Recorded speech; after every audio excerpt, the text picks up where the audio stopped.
Ano ang nakita niya sa labas ng bintana? Hi, ako nga pala si Emily. Ang kwento ko ay nangyari nung ako'y 10 taong gulang pa lamang.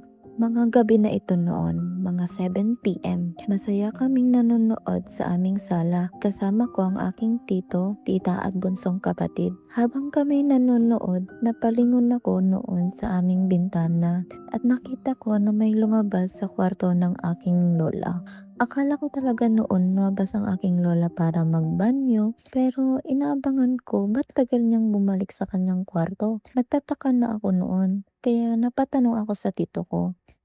Uncle, ba't ang tagal bumalik ni nanay? At sumagot siya. Sabi niya, ano, di naman lumabas sa kwarto si nanay. At doon ako nagulat at kinilabutan. Pumunta agad ako sa kwarto ng lola ko at sinilip kung totoo ngang natutulog siya.